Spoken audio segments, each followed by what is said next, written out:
Bart stared in awe through the cabin window of the small charter plane, barely able to believe his eyes. "There it is!" he exclaimed, his voice filled with amazement. As they circled back to the distant airfield, Bart quickly noted the coordinates, knowing they had just uncovered a long-lost piece of history hidden beneath the dense undergrowth, forgotten until this very moment.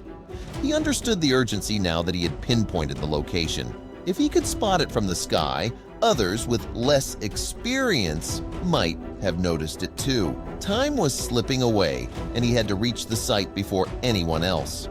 Armed with the necessary permits, he was still wary of the local pirates who might arrive first and damage the century-old relics beyond repair. But before we continue, smash the like button, subscribe, and ring the notifications bell so you never miss our upcoming stories. Bart reached out to his old network only to be met with hesitation from colleagues who once turned down his wild theories. However, with concrete evidence in hand, they couldn't resist the chance to join him. Archaeologists and explorers from Oxford and Geneva boarded a plane eager to investigate. They landed at a remote airstrip on the outskirts of a swamp, unaware of the dangerous and mysterious journey that awaited them. As his colleagues arrived, Bart began to relax. Among them was his friend, Leon Acola, an adventurous explorer from Geneva who had been instrumental in assisting with Bart's recent digs. Also present was Wilfred Willman, a fellow archaeologist from the University of Oxford.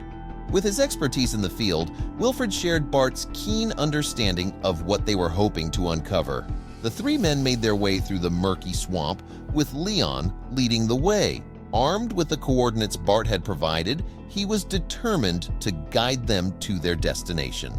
At last, they reached the wreckage, a plane's shiny hull half buried in the thick, sticky muck. But as they approached, an uneasy tension filled the air. Something was amiss, something the locals had warned Bart about, but it was already too late to turn back. Without discussing the local rumors about the artifact, Bart and his colleagues managed to pry open a hatch and gain entry. However, once inside the cold steel structure, a chilling atmosphere settled in. It was at that moment that Bart realized his grave error. He had to escape, no matter the cost. Bartholomew Heading, affectionately known as Bart by his peers, was the type of child who constantly asked questions and explored the world around him. His insatiable curiosity was often remarked upon by those who knew him, hinting at a future shaped by the same inquisitive nature. At recess, Bart's favorite pastime was digging through the sandbox, searching for forgotten treasures buried beneath the sand. His fascination with uncovering hidden objects became a reflection of his later life, where his profession would mirror that childhood curiosity and drive to discover the unknown. As he grew older, the sense of wonder he had as a child remained a constant in his life. No longer confined to the sandbox, he now saw the earth as his vast playground, filled with hidden secrets.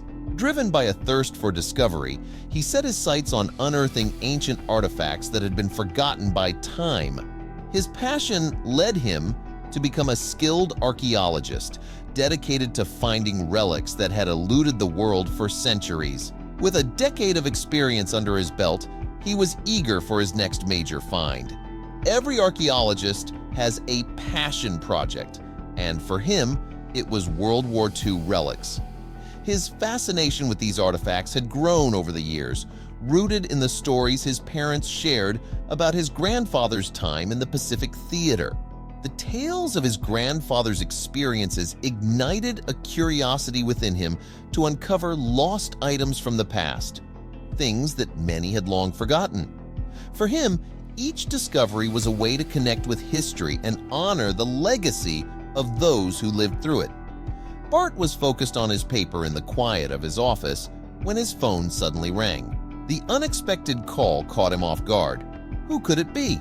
His job often brought surprising calls at odd times. Bart answered the phone with a hoarse greeting, only to receive a brief but urgent message before the caller abruptly hung up. Realizing the gravity of the situation, he knew he had to act fast. Bart checked his watch. It was 12:45 in the morning. He He packed up the things that he would need and hailed the nearest cab. He was going to the airport. Bart had an arrangement with a few of the locals of the Tehenga wetlands in New Zealand. For the longest time, he knew it was somewhere there. He just wasn't sure until now. Bart booked a last-minute ticket to New Zealand. He was heading across the world in pursuit of the ghost that he had been searching for ever since he learned about the missing plane.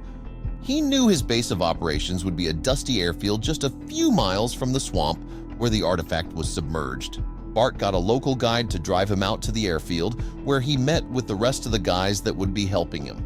A local pilot would be able to take him up into the air to get a closer look at the swamp.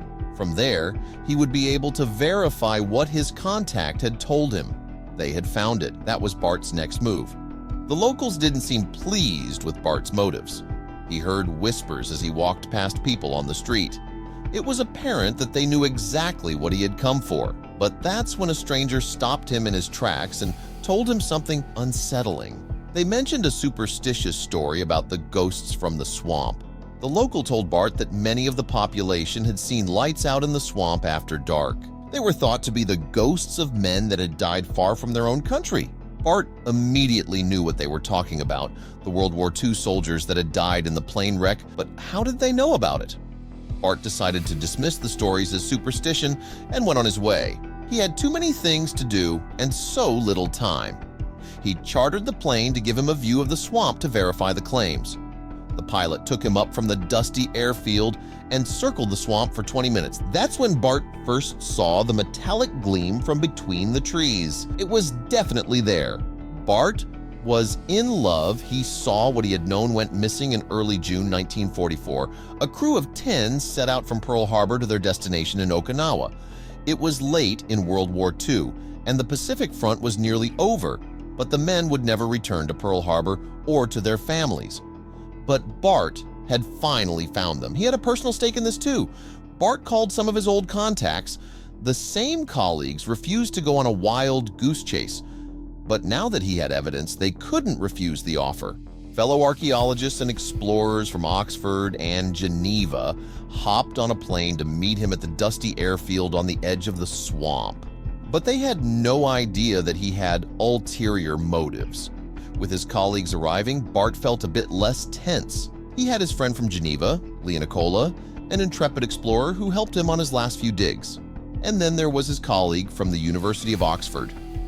Wilfred Willman was an archaeologist just like Bart and had a good understanding of what they were looking for. Bart and his colleagues carefully marched through the swampy marshland, with Leon taking the lead. Bart had given him the coordinates, and he promised to get them there. The men weren't superstitious, but the tree canopy made it hard for the light to reach them. There was an eerie feeling in the swamp, but the men had no idea what they had gotten into. There it was, the gleaming fuselage of the plane half submerged in gooey muck. It was surprising that some of the metallic paint hadn't completely rusted over, but what the men hadn't considered was that something was very wrong. Something the natives tried warning Bart about. But they didn't care as they marched towards the relic. Without even mentioning the local gossip surrounding the artifact to his colleagues, Bart told them that there should be a door on the wing. Thankfully, the port side was raised out of the swamp. They had a way in if they could find the hatch and get it open, but they should never have tried opening the lid on and letting who knows what out. They found the rusty hatch that Bart was talking about and tried to unjam it. Luckily, Leon always came prepared with a set of tools for the job. He had tools for pulling, cutting, and most importantly, prying. He pulled out a handy crowbar and got to work, popping the hatch open in no time. But a smell hit all of them at once, with the door wide open. Bart encouraged them to climb inside the B-17 flying fortress. But once in the steel fuselage, the air took on a sinister feeling. That's when Bart knew he had made a huge mistake. He was about to see something he'd never be able to forget. The floor of the plane was rusted and half submerged in swamp water.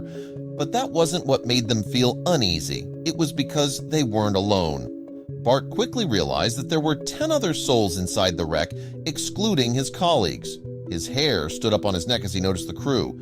It seemed that his colleagues had noticed them too. The crew had never escaped the wreck alive. They must have all died on impact and had to call this steel wreck their coffin. But Bart was counting on this. He was looking for something very special, even if it had nothing to do with the bomber itself. He had ulterior motives he hadn't revealed. Tears formed in Bart's eyes as he found what he had been looking for. It wasn't actually the bomber that he was interested in, it was something else entirely. He bent down and raised and looked at one of the crew members. They were nothing but a skeleton wearing a uniform now. But a flash of recognition sparked in Bart's eyes as he looked at his collar. Bart knew that there was only one way to be sure he was right. He slowly moved his hand closer to the lost soul, mustering up all of his courage to do so. The crew member he was interested in was one of the gunners, still manning his post next to the rusted metal that used to be his machine gun. Bart was sure he was right. Bart's hands were shaking as he moved the rotted collar of the uniform down to reveal a glint of metal. He was surprised the metal beads were still holding the important tag for him. He slowly and delicately took the dog tag and raised it out of the shirt and wiped the face so he could see the crew member's name. "I've finally found you," he said as he looked at the name, Bartholomew Heading. Thank you so much for watching.